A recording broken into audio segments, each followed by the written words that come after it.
NCERT Solutions Probability Class 12th. So today we'll discuss miscellaneous exercise of the probability.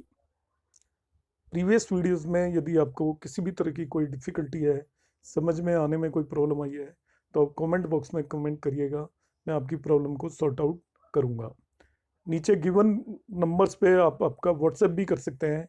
यदि आपको किसी तरीके का कोई भी कंसेप्ट समझना है तो मैं आपकी हेल्प करने की पूरी कोशिश करूंगा। मिसलेनियस एक्सरसाइज में बहुत सारे क्वेश्चंस आपके करंट ईयर सिलेबस में नहीं है, तो वो क्वेश्चंस मैं आपको बता दूंगा, डिस्कस नहीं करूंगा। जो सिलेबस में है फॉर 2023 केवल उन्हीं को यहाँ पे हम डिस्कस करेंगे। क्वेश्चन नंबर 1 देखते हैं। If A and B are two event such that P A is not equal to 0, find P B oblique A. P B oblique A means conditional probability of occurrence of event B such that A has occurred. कब निकालना है? If A is subset of B. अब ध्यान रखना है, ए जब B का subset हो तो P B oblique A actually आएगा P B intersection A divided by P A. तो ए जब बी का सबसेट हो तो पी बी इंटरसेक्शन ए और या ए इंटरसेक्शन बी केवल ए हो जाता है। तो ऊपर जो पी बी इंटरसेक्शन ए आ रहा है वो पी ए बन जाएगा, because A is subset of B. Subset का मतलब B is a larger set, A उसका छोटा हिस्सा है, तो दोनों का इंटरसेक्शन ए ही आएगा। इसलिए P B intersection A divided by P A को हम P A by P A लिख देंगे और इसकी प्रोबेबिलिटी 1 आ जाएगी। दूसरा कह रहा है ए इंटरसेक्शन बी इज 5, तो इस फॉर्मूले में आता है पी ए इंटरसेक्शन बी। जब ए इंटरसेक्शन बी 5 है तो उसकी होने की प्रोबेबिलिटी, जो भी सेट 5 होता है मतलब नल सेट है, उसके अंदर कोई भी एलिमेंट नहीं है, तो उसके होने की प्रोबेबिलिटी 0 होती है। इसलिए पी बी ऑब्लिक ए 0 हो जाएगा इस क्वेश्चन में। क्वेश्चन नंबर 2 की बात करते हैं। एक कपल हैज 2 चिल्ड्रन। कपल के 2 चिल्ड्रन है, तो उसका हम सैंपल स्पेस बना लेते हैं। 2 चिल्ड्रन क्या हो सकते हैं? Both boy, B B. Elder 1 is boy, younger is girl. आप 1 और 2 भी लिख सकते हो इनके आगे। एल्डर के लिए 1 और यंगर के लिए 2, और elder is girl, younger is boy, both are girls. अब क्या 2 क्वेश्चन कर रहे हैं। Find the probability that both children are male if it is known that at least one of the children is male। तो यहाँ पे अब आप 2 इवेंट कंसिडर कर लीजिए। Let E and F respectively denote the event that both children are male and at least 1 children is male. E तो हो गया बोथ आर मेल और एफ हो गया एटलीस्ट 1 इज मेल। तो आप इन दोनों के सिंपल स्पेस बनाओगे। ई यदि आप प्रिपेयर करेंगे बोथ आर मेल तो उसके अंदर केवल एक एलिमेंट आएगा बीबी। एटलीस्ट 1 चिल्ड्रन इज मेल तो उसके अंदर 3 एलिमेंट आएंगे, बीबी, बीजी एंड जीबी। दोनों का इंटरसेक्शन एक ही एलिमेंट आएगा, ये बीबी आएगा, ये गलत लिखा हुआ है यहाँ पे, इट इज बीबी। तो इंटरसेक्शन की प्रोबेबिलिटी हो जाएगी 1 एलिमेंट आया means it is equal to 1/4, और बोथ चिल्ड्रन मेल की प्रोबेबिलिटी भी 1/4 है आपकी। पी ई की probability, E and F 2 event आपने कंसिडर किए थे, बोथ चिल्ड्रन आर मेल, तो पी इंटरसेक्शन है 1/4 निकाल लिया, पी इक्वल टू 1/4 हो गया, और P F is equal to 3/4 हो गया। ये सभी इवेंट की हमने प्रोबेबिलिटी यहाँ पे फाइंड आउट कर ली है। मैं फिर से रिपीट कर देता हूँ, ये समझ में आने में कोई दिक्कत हो यहाँ पे देखिए। सबसे पहले हमने 2 चिल्ड्रन है, एक सैंपल स्पेस कंसिडर कर लिया। अब ई एक इवेंट कंसिडर किया हमने, बोथ चिल्ड्रन आर मेल, तो उसके अंदर देखिए एलिमेंट आएगा केवल बीबी। एफ इवेंट मान लिया at least 1 of the children is male, तो एटलीस्ट 1 ऑफ द मेल के अंदर 3 एलिमेंट आएंगे यहाँ पे, बीबी आ जाएगा, बीजी आ जाएगा, जीबी आ जाएगा।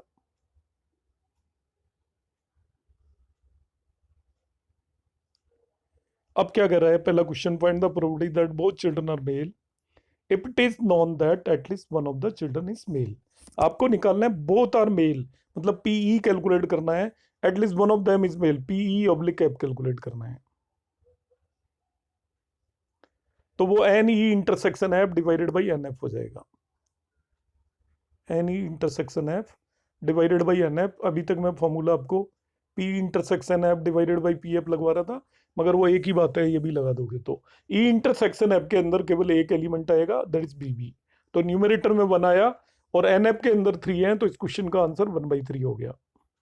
फर्स्ट वाले क्वेश्चन का आंसर 1/3 हो गया। तो you can do in this वे। अब मैं दूसरा पार्ट करता हूं इसका। दूसरे पार्ट में कह रहा है find the probability that both children are female if it is known that elder child is female. अब यहां पे फिर मैं दो इवेंट कंसीडर करके चलूंगा। आपको प्रोबेबिलिटी निकालनी है कि find the probability that both children are female. E मैंने एक इवेंट मान लिया। अब दूसरे केस में बोथ आर फीमेल, तो इसके अंदर आपके एलिमेंट आ जाएंगे जी, गर्ल्स गर्ल्स। और दूसरा इवेंट कौन सा है? That the both children are, हाँ, if it is known that elder child is male, elder is male, तो एल्डर मेल में केवल दो एलिमेंट आएंगे, बीबी और बीजी। ये एफ हो गया मेरा। अब मुझे निकालना है पीई ऑब्लिक एफ। वो आएगा आपका एन ई इंटरसेक्शन एफ। पहले ही बता चुका हूं, एन की जगह पी लिख सकते हो, कोई बात नहीं है, डिवाइडेड बाई एन एफ। अब एन ई इंटरसेक्शन एफ के अंदर एक एलिमेंट भी नहीं है, एक भी एलिमेंट नहीं है, तो ये चीज आपकी जीरो हो गई, इसलिए इसकी ओवरऑल प्रोबेबिलिटी जीरो आएगी।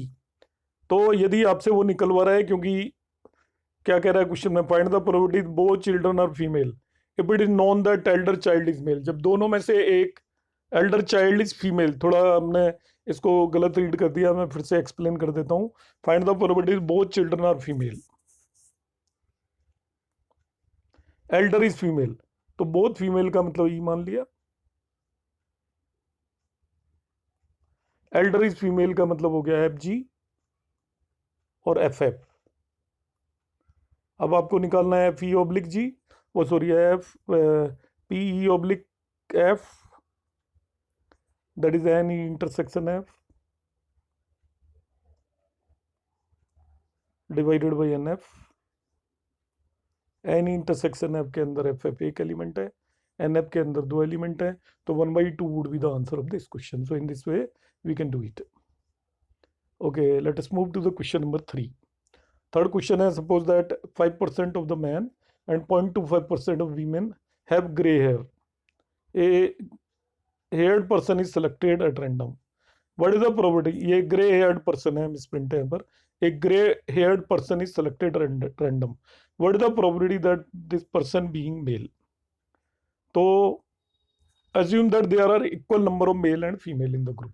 There are equal number of male and female का मतलब है किसी के भी सेलेक्ट होने की प्रोबेबिलिटी बराबर बराबर है, इक्वल इक्वल आने वाली है। 5% of men and 2.25% of women have gray hair. So the percentage of people which have gray hair ये निकाल लिया हमने 5.25। तो प्रोबेबिलिटी ऑफ सेलेक्टेड पर्सन इस ग्रे हेयर्ड मेल होने की प्रोबेबिलिटी आपकी 5.25 में से 5 आपके मेल है, तो इट विल बी 5/5.25 हो जाएगा। तो 5% एक्चुअली मैन आपके ग्रे हेयर्ड है, 0.25% वीमेन है, तो टोटल ग्रे हेयर्ड जितनी भी पॉपुलेशन है उसमें से 5.25 हो गए, और उनमें से मेल होने की प्रोबेबिलिटी आपका 5/5.25 मीन्स 20/21 हो जाएगी। नेक्स्ट ये 3 क्वेश्चन 7 तक 8 9th ये सभी क्वेश्चंस आपके सिलेबस में नहीं है, एक बीच में 8th है, तो मैं अभी बता रहा हूँ। If a leap year is selected at random, what is the chance that it will contain 53 Tuesdays?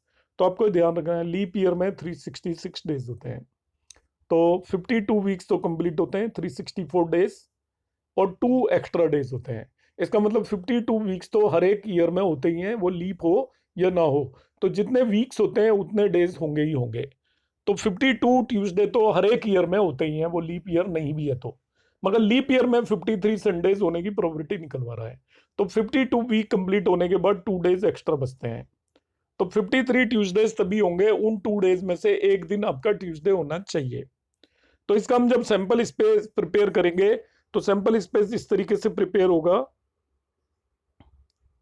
हम जो रिमेनिंग 2 डे बचे हैं उन्हें हम कंसिडर कर लेते हैं, संडे मंडे, दूसरा मंडे ट्यूसडे ले लेते हैं, Tuesday Wednesday, Wednesday Thursday, Thursday Friday, Friday Saturday and Saturday Sunday. ये ऐसे आप देखोगे तो there will be 7 combination, 1 2 3 4 5 6 7। Out of these 2 दिन में ट्यूसडे आ रहा है, तो टोटल 2 डेज को हम 7 डेज में डिवाइड कर सकते हैं, और उनमें से आपके 2 ऐसे केसेस हैं जिनमें एक दिन ट्यूसडे आता है, तो 53rd डे के ट्यूसडे होने की probability that will be equal to 53 Tuesdays होने की प्रोबेबिलिटी 2/7 हो जाएगी। So the answer of this question will be 2/7। 9, 10 both are not in your syllabus. Okay, now let us see the question number 11. In a game, man wins a rupee for a 6 and loses a rupee for any other number. When a fair dice is thrown, मतलब 6 आएगा तो उसको 1 रुपी मिल जाएगा, और 1 से लेके 5 तक कुछ भी आएगा तो 1 रुपी उसको लूज करना पड़ेगा। The man decided to throw a dice 3 thrice, but to quit as and when he gets a 6। 3 बार मैक्सिमम वो थ्रो करता है, ध्यान से समझना, इससे वेरी इंपॉर्टेंट क्वेश्चन। मगर 6 उसका पहले ही आ गया तो वो वहीं पे क्विट कर जाएगा। Find the expected value of the amount he wins, expectation निकालनी है आपको।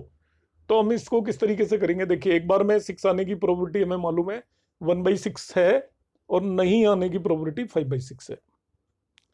तो ये उसको 6 आता है तो वो रुपी विन करेगा 1, तो 1 रुपी विन करने की प्रोबेबिलिटी 1/6 है, और नहीं आएगा 6 तो रुपी विन नहीं करेगा। अब ध्यान से समझिएगा इस क्वेश्चन को।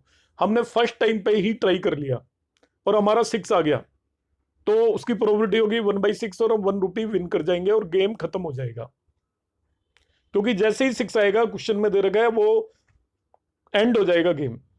अब क्या होगा, सेकंड टाइम पर थ्रो करने की तभी आपको नीड पड़ेगी जब फर्स्ट टाइम में आपका 6 आया ही नहीं, क्योंकि फर्स्ट टाइम में 6 आता तो गेम कंप्लीट था, वहीं पे 6 आते ही वो गेम से हट जाएगा। तो फर्स्ट टाइम में 6 आ गया तो उसकी प्रोबेबिलिटी आपकी 1/6 होगी और वो 1 रुपी विन कर जाएगा। अब फर्स्ट टाइम में 6 नहीं आया, इसका मतलब फर्स्ट टाइम में कुछ और आया है, तो कुछ और आया है तो पहले वो 1 रुपी लूज किया है, और सेकंड टाइम में 6 आ सकता है। तो टोटल उसको कितने पैसे मिलेंगे, फर्स्ट टाइम में वो 1 रुपी लूज कर गया और सेकंड टाइम में 6 आ गया तो वापस से 1 रुपी उसको मिल गया है, तो टोटल उसको 0 रुपीज मिलने वाले हैं, और उसकी प्रोबेबिलिटी हो जाएगी 5/6 इंटू 1/6। 5/6 क्यों लिया पहले, कि फर्स्ट टाइम में 6 नहीं आया है और सेकंड टाइम में 6 आया है, ये केस है आपका, और इसमें उसको कोई भी पैसा नहीं मिलेगा। अब सेकंड टाइम में 6 आ गया तो वो गेम वहीं खत्म हो गया, मगर अब सेकंड टाइम में भी 6 नहीं आया, तभी गेम थर्ड ट्रायल तक जाएगा। तो थर्ड ट्रायल तक गेम जाने का मतलब है कि पहली बारी में भी 6 नहीं था, सेकंड टाइम में भी 6 नहीं था, थर्ड टाइम में 6 आया है। तो पहली बारी में 6 नहीं था तो उसने 1 रुपी लूज किया, सेकंड टाइम में 6 नहीं था तो फिर 1 रुपी लूज किया, और थर्ड टाइम में 6 आया तो उसको 1 रुपी गेन किया।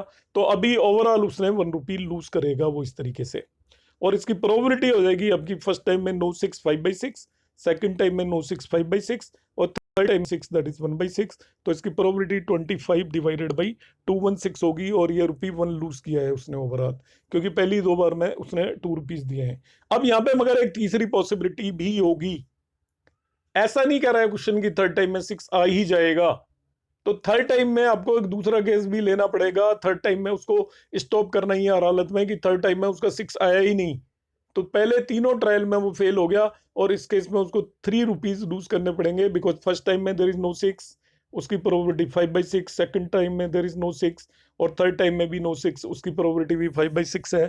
तो 125 डिवाइडेड बाई 216 हो गई, -3 रुपीज उसको यहाँ पे लूज करने पड़ रहे हैं। ये हम एक तरीके से इनकी प्रोबेबिलिटीज निकाल लेंगे।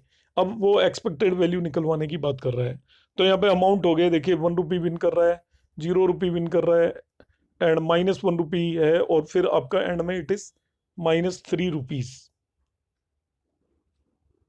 किसी भी थ्रो में उसको 6 नहीं मिल रहा है, उसकी प्रोबेबिलिटी आपकी 125 डिवाइडेड बाई 216 हो गई है।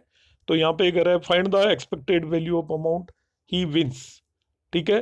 तो अमाउंट विन करेगा तो उसकी जो रिलेटिव प्रोबेबिलिटीज को 1/6 को 1 से मल्टीप्लाई कर दिया हमने, 5/6 इंटू 1/6 को 0 से मल्टीप्लाई कर दिया, 5/6 होल स्क्वायर इंटू 1/6 को -1 से मल्टीप्लाई कर दिया है। ये वो है जिनमें उसके 6 आ रहे हैं, तो वो इनमें से जो प्रोबेबिलिटी आपकी बुक में कैलकुलेट करवा रहा है एनसीईआरटी में, वो यहीं तक का केस ले रहा है। इस पर्टिकुलर केस को वो कंसिडर करके चल ही नहीं रहा है, क्योंकि वो उसमें वैसे तो -3 रुपीज लूज करेगा, तो थर्ड वन केस को वो नहीं कर रहा है आपकी बुक में, तो एनसीईआरटी के हिसाब से यही सोल्यूशन आएगा। हालांकि उसे करना चाहिए, मगर एनसीईआरटी में नहीं दे रखा है, इसलिए मैं इसको यहाँ पे इस केस को बता दिया है, आपको कंसिडर नहीं कर रहा हूँ एक्सपेक्टेशन निकालने के लिए। अब आता है question number 12। Suppose we have 4 boxes A, B, C and D containing colored marbles as given below. One of the box has been selected at random and single marble is drawn from it. If the marble is red, what is the probability that it was drawn from box A, box B and box C? ये आपका Bayes theorem का question है। Bayes theorem का question में या आप इसको conditional probability से भी कर सकते हो।